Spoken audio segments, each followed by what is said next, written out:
Welcome to the third episode of our series on modular engineering. Today we're diving deep into the foundations of code structure, functions, and classes, exploring how they help design and execute real-world software systems. In this first section, we deconstruct the function, the fundamental atom of active execution. We'll examine how to isolate routines, handle inputs and outputs, and manage runtime state. At its core, a function is a named, isolated block of code designed to solve a specific problem. Think of it as a blender. You provide inputs, it processes them, and returns an output.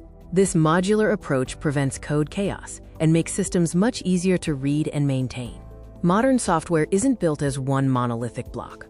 By treating functions like individual building blocks, engineers can assemble complex, high-performing networks while avoiding structural fragility. Functions interact with the outside world through parameters and return values. Parameters act as gateways for input, while the return value sends computed results back to the caller. This structure keeps internal variables neatly isolated from the rest of the application.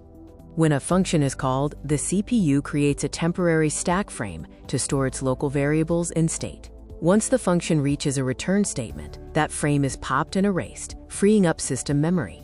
Managing scope is vital. Local scope keeps variables restricted to the function, while global scope allows wider access. Strict boundaries prevent naming collisions, ensuring that variables in one function don't accidentally affect others.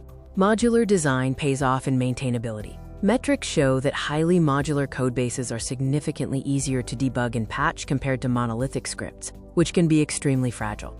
Now let's transition from pure actions to complex objects. We'll explore how classes act as the blueprint for defining the state and behaviors in the modern software landscape. Think of a class like an architectural blueprint for a house. The blueprint itself is static, but from one design, you can construct millions of unique physical houses. In programming, the class is the design, and the objects are the houses. Every class consists of two main parts: attributes and methods. Attributes store what an object knows, such as its color or state, while methods define what the object does, like accelerating or braking.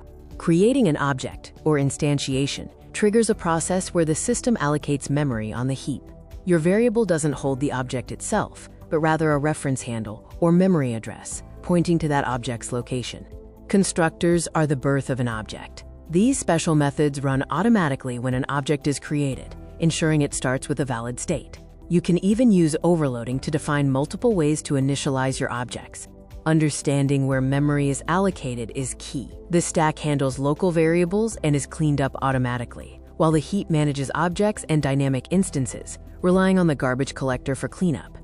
In the next part of our series, we'll continue our journey by mastering the pillars of object-oriented programming: encapsulation, inheritance, polymorphism, and abstraction. Moving into object-oriented design, our first pillar is encapsulation.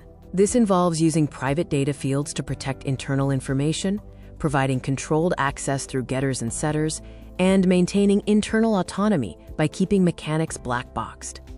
Next is class inheritance, which allows us to model hierarchies. By defining a superclass and creating derived subclasses, we enable polymorphic scope and promote code reusability across related modules. The third pillar is polymorphism, or many forms. This allows objects to behave differently based on their actual type at runtime, and supports dynamic overriding, where a subclass can refine an inherited method without altering the core structure. Finally, we have abstraction. By hiding underlying complexity, we can reduce UI overhead significantly. Abstraction ensures that users interact only with clean, essential interfaces, rather than the heavy systems running behind the scenes. To maintain high-quality code, we often follow the solid design patterns. These include focusing on single responsibility, keeping components open for expansion but closed for modification, segregating interfaces, and utilizing dependency inversion.